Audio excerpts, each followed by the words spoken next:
south वाला hero से न कम लागतारा न न न न न न तू तो बम लागतारा जौने ना गौरवा के बम बम बम बम कह के एकरा के एटम बम बना देले बड़लो बाबू खेलेगा खेलेगा खेलेगा खेलेगा अभी उसको भी खिलाते हैं भैया धनी तनी चूसे दाना आई भाई लोग की खुशी देख के हमरो देह में तनी मनी एनर्जी आई बा तो तनी मनी डांस होके के चाहिए ना भैया धनी तनी चूसे दाना अरे की उठ के ललैया हो ललैया हो यही गीतिया पे हमने भोजपुरी में कैसे डांस होई धनु हो कि सैया सैया सैया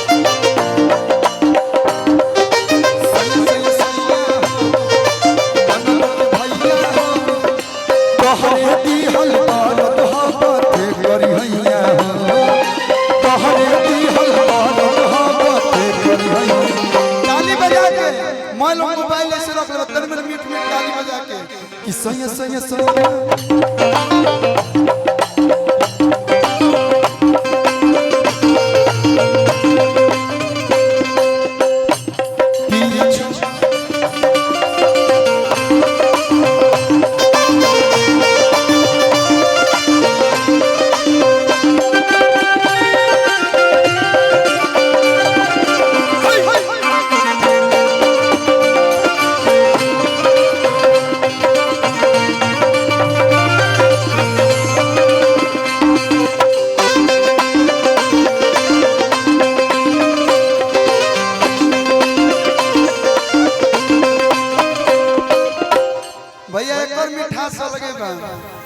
कि तू हसीन भेसलीन से किलीन बड़ू हो एक मिनट ला जा एक मिनट देखिए जब सब सिंगर लोग एक साथ परफॉर्म कर सकते हैं तो सारी अभिनेत्रियां एक साथ क्यों नहीं आ सकती हैं अच्छा लगेगा और आप लोग का जो प्रेम है सिंग सिस्टर तारो जे बरान छ करो जे बरान छ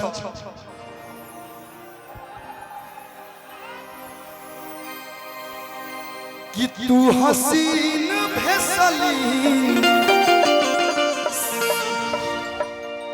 कटबू हम काटे तो क्या हो जाई तब हो दागी हो जाए तो कहिए पान के ना दागी हसैया दाग है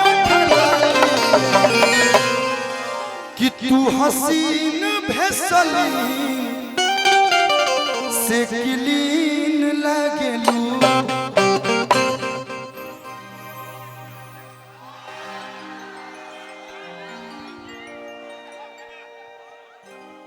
हम ऐसा नहीं थे बिल्कुल हमारे यहाँ ऐसा ही होता है मुझे फर्क नहीं पड़ता कि आप लोग क्या सोचते हैं अब भैया हम ऐसे कोई नहीं दे देते में हमारे गलती बा राम के करना भावस के करा चुमा बढ़िया ना लागेला चुमा मीठ बाकी दे नमकीन लागेला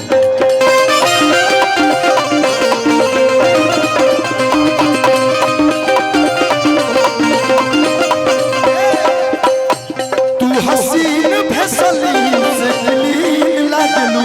चुमा मीठ बाकी दे नमकीन लागलू धनी तनी चूसे दाना ओठ के ललैया हो